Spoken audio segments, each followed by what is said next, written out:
नमस्कार, मी डॉक्टर हिरालाल पवार, हृदयरोग तज्ज्ञ, नाशिक। आज आपण व्हिटॅमिन डी आपल्याला कसं मिळतं, कसं तयार होतं आणि उन्हाचा त्याच्यामध्ये काय रोल आहे याबद्दल आपण चर्चा करूया। आपल्या सगळ्यांना माहिती आहे की आपल्या शरीरात व्हिटॅमिन डी हे नैसर्गिकरित्या तयार होत असतं आणि हे होताना आपली जी स्किन असते, त्वचा, तिच्यावर सूर्यप्रकाशामधले अल्ट्राव्हायोलेट बीचे किरण पडले की व्हिटॅमिन डीची आपल्या शरीरामध्ये तयार होत असते। आता याच्यासाठी सर्वोत्तम वेळ कुठली, तर आपल्याला सकाळी साधारणतः एक 7-7:30 पासून तर आपण 9-9:30 पर्यंत आणि संध्याकाळी एक 4 ते 6 या वेळेत जर आपण सूर्यप्रकाशातील किरण व्हिटॅमिन डी तयार करण्यासाठी फार उपयुक्त असतात। जर आपण या वेळेमध्ये जर ऊन घेतलं तर आपल्याला नक्कीच त्याचा फायदा होऊ शकतो। किती वेळ ऊन घ्यावं, तर साधारणतः आठवड्यातून 3 ते 4 वेळा आणि साधारणतः 15 ते 20 मिनिटं आपण हात, पाय किंवा चेहऱ्यावर ऊन घेऊ शकतो। त्याने आपल्याला पुरेसं व्हिटॅमिन डी तयार होतं।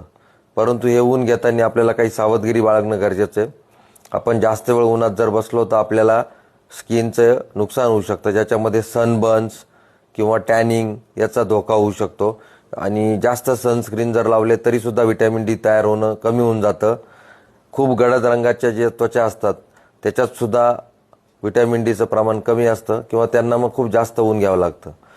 आता व्हिटॅमिन डी आपल्याला कुठून मिळत असतं, तर अन्नामधून मिळणारे जे सोर्सेस आहेत त्याच्यामध्ये मासे, सलमान ओमेगा फिश, अंड्याचा पिवळा बलक, दूध याच्यामधनं थोड्या प्रमाणात आपल्याला व्हिटॅमिन डी मिळत असतं। आता सगळ्यात महत्त्वाचं गोष्ट आहे की ऑफिसमध्ये जे काम करतात ते त्यांना ऊन घेणं नियमित खूप कठीण होऊन जातं, कारण त्यांना सकाळी लवकर ऑफिसला जावं लागतं आणि संध्याकाळी ते उशिरा घरी येतात। अशा परिस्थितीत त्यांच्यासाठी काय व्हिटॅमिन डीच्या पर्याय आहे, तर सगळ्यात महत्त्वाचं, सकाळी जर ऑफिसला जाण्यापूर्वी ते 10-15 मिनिटं गॅलरीत, टेरेसवर किंवा चालताना त्यांनी थोडं ऊन घेतलं किंवा लंच ब्रेकमध्ये थोड्या वेळ बाहेर उन्हात चालण्याचा प्रयत्न केला।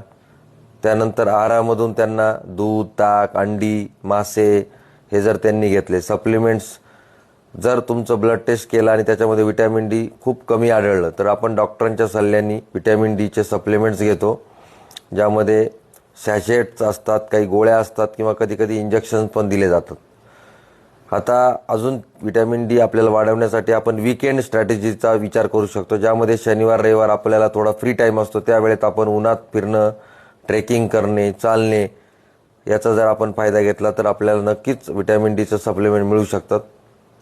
रोज ऊन मिळवणं जरी शक्य नसलं तरी आहार जर आपण व्यवस्थित ठेवला, कधीतरी महिन्यात, आठवड्यात 1-2 वेळेस आपण